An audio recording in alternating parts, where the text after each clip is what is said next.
ओम शांति। 3 अगस्त 2026 के ईश्वरीय महावाक्य।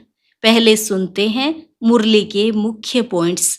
बाबा ने कहा, मीठे बच्चे, तुम मुझे बुलाते ही इसलिए हो कि आकर पतितों को पावन बनाओ। तो अब प्रतिज्ञा करो, तुम पवित्र रहेंगे। तुम हो राज ऋषि, राजाई पाने के लिए पवित्र बनते हो। अगर कोई पवित्र ना रहे तो उनको ऋषि नहीं कहेंगे। फिर बाबा ने कहा, यहाँ तुम ज्ञान रत्नों से जो झोली भर रहे हो, यह बड़ी भारी कमाई है। इसलिए बाप जो ज्ञान सुनाते वह आंखें खोल कर सुनना चाहिए। जो झुटके खाते रहेंगे या बुद्धि बाहर भटकती रहेगी, वह राजधानी पा न सके। भले घूमो फिरो, खाओ पियो, लेकिन बाप को जरूर याद करो। लास्ट में बाबा ने कहा, अभी तुम 84 के चक्र को जान गए हो, तो यह चक्र कभी भूलना नहीं चाहिए। भूलते वह हैं जो विकार में जाते हैं। यह विकार ही तुमको आदि मध्य अंत दुख देता है। तो कसम उठाओ, विषय गटर में कभी नहीं गिरोगे, इस कुल को कलंक नहीं लगाओगे। और अब सुनते हैं महावाक्यों को विस्तार से। मुरली का सार। मीठे बच्चे, तुम सच्चे सच्चे राज ऋषि, राजयोगी हो। तुम्हें राजाई के लिए पवित्र जरूर बनना है। प्रश्न, कौन सा अटेंशन राजाई के लायक बना देता है? उत्तर, अगर पढ़ाई पर पूरा पूरा अटेंशन है तो राजाई मिल जाती है। बाप जो सुनाते हैं उसे अच्छी रीति सुनकर धारण करो। बाप ने सुनाया और बच्चों ने सुना तो राजाई मिल जाएगी।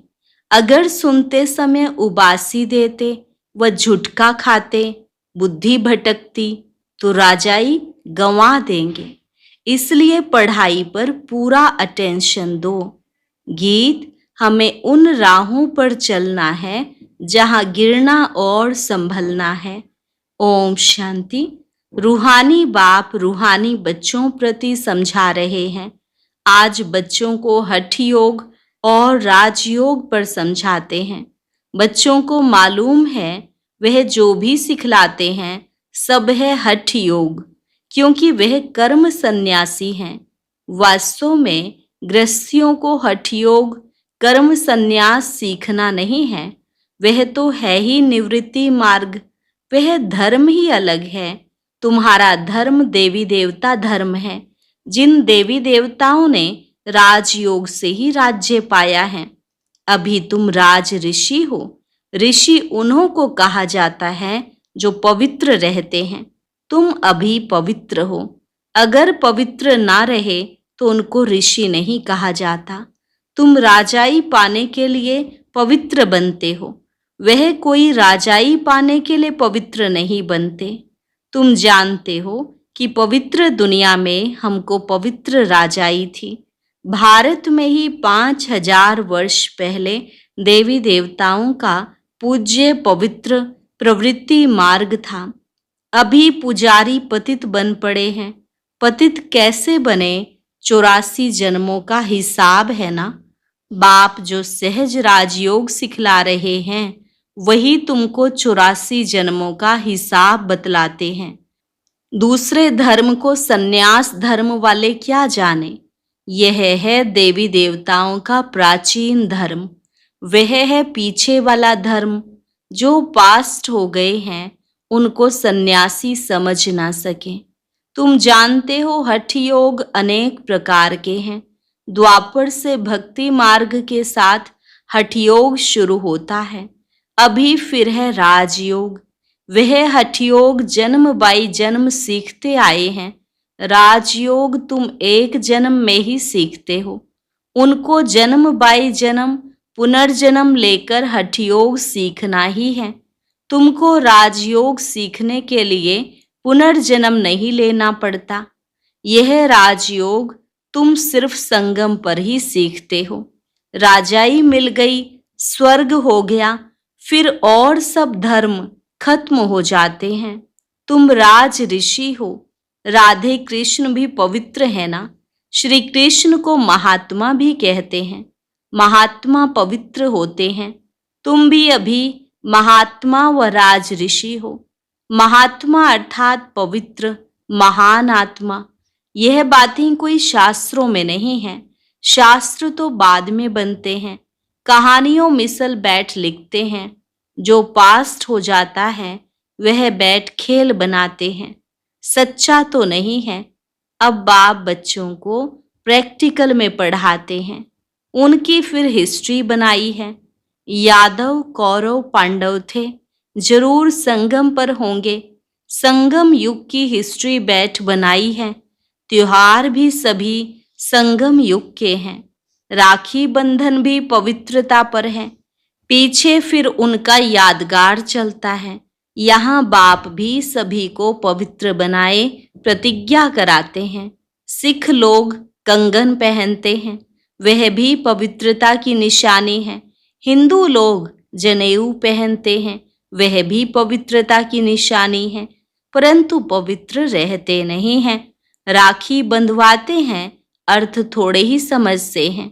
आगे ब्राह्मण लोग राखी बांधते थे, अभी बहन भाई को राखी बांधती है, वह खर्ची देते हैं।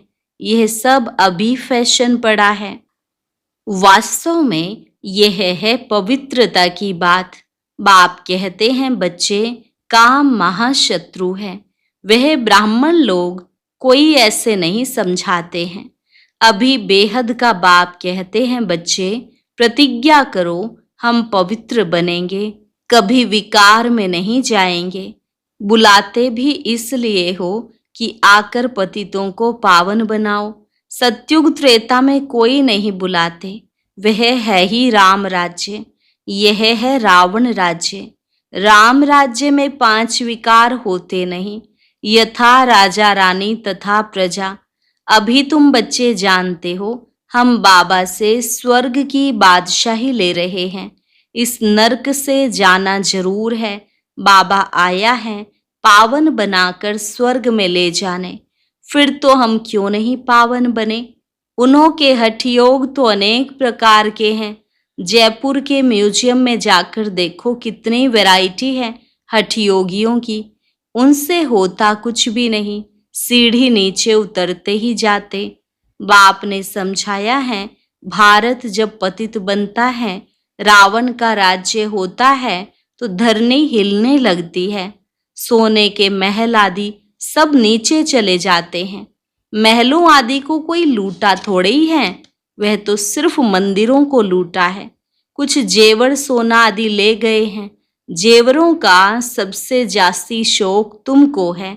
तुम स्वर्ग में आते ही जेवर पहनते हो, राज्य करते हो, और धर्म वाले आते ही राज्य नहीं करते हैं।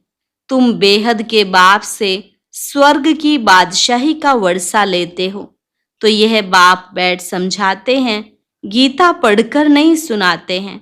गीता में जो कुछ लिखा है वह सब मैंने कहा नहीं है, वह तो मनुष्यों ने मेरे महावाक्यों का बाद में बैठ शास्त्र बनाया है।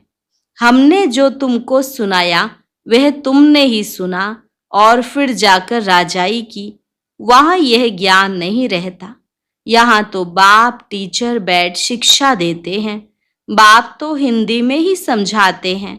यहाँ सब हिंदी हिंदी कहते रहते हैं ना, जो उन्हों की भाषा है। वास्तव में प्राचीन भाषा हिंदी ही है, ना कि संस्कृत। यह संस्कृत तो शंकराचार्य के बाद निकली है। जो आते हैं वह अपनी भाषा चलाते हैं। बाकी ऐसे नहीं कि बाबा ने गीता संस्कृत में सुनाई है, नहीं। गुरु नानक का अपना ग्रंथ है, उसने सिख धर्म स्थापन किया। उनको भी अवतार मानते हैं। उसमें राजाएं भी होते हैं, सन्यासियों में राजा ही नहीं है। बाबा ने समझाया है, बुद्ध क्राइस्ट आदि पहले गृहस्थी आत्मा थे। अब गृहस्थी पतित आत्मा तो धर्म स्थापन कर न सके। उनमें पवित्र आत्मा आई जिसने धर्म स्थापन किया।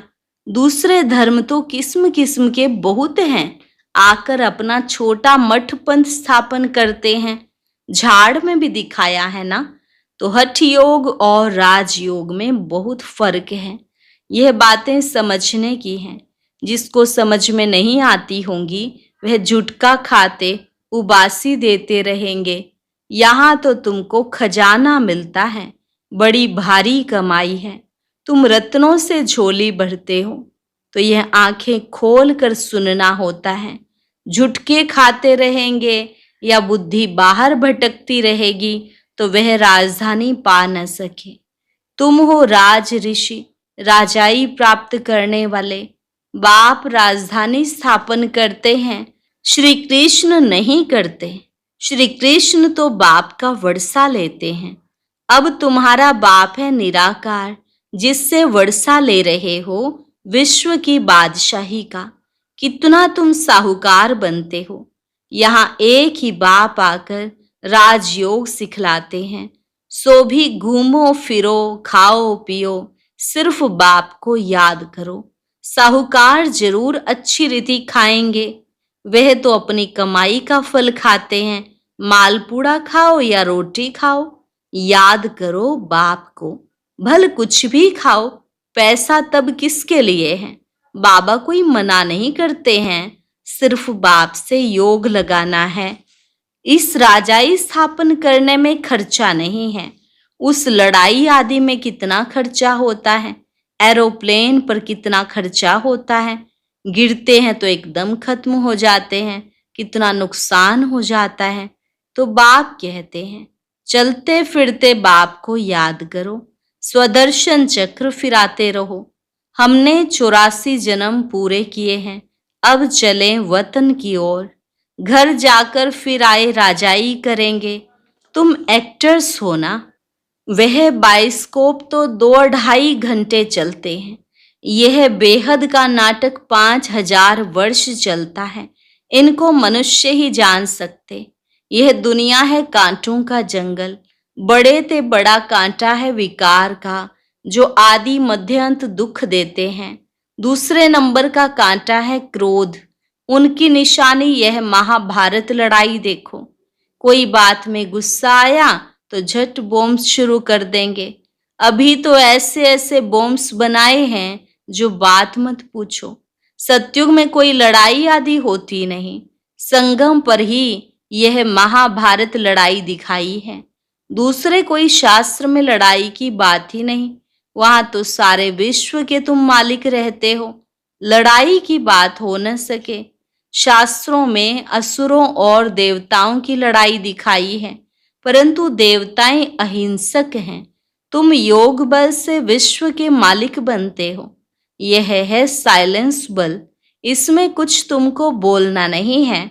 याद के बल से तुम बाबा से विश्व की बादशाही लेते हो।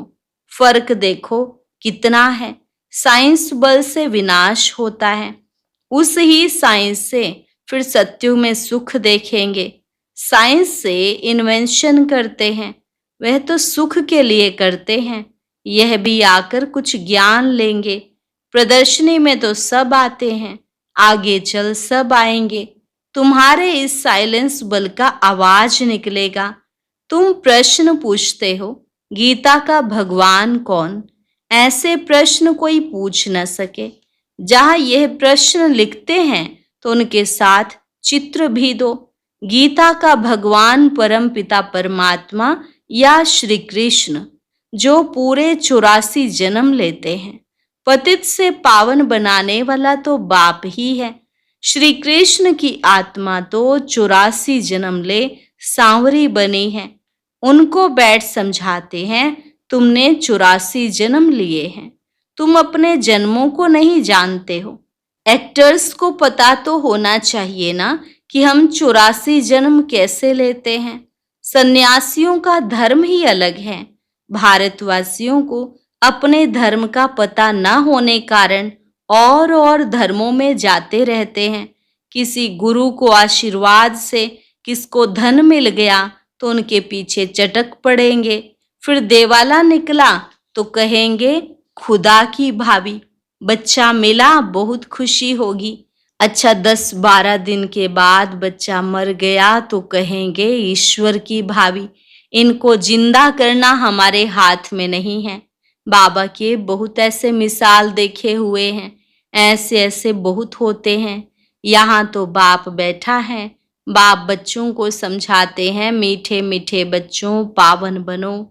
याद है जब महाभारी महाभारत लड़ाई लगी थी तो द्रौपदी ने पुकारा था, बाबा हमको यह दुशासन निर्वस्त्र करते, हमको इनसे बचाओ। 5000 वर्ष की बात है। इन अबलाओं पर अत्याचार इस विष पर ही होते हैं। कई तो स्त्रियां भी ऐसी होती हैं जो विष बिगर रह नहीं सकती। उन्हों का नाम भी रखा हुआ है शूर्पणखा पुतना, जो विष के लिए तंग करते हैं। वह है कंस, जरासंधि, शिशुपाल। ये सब विनाश को तो पाने ही हैं।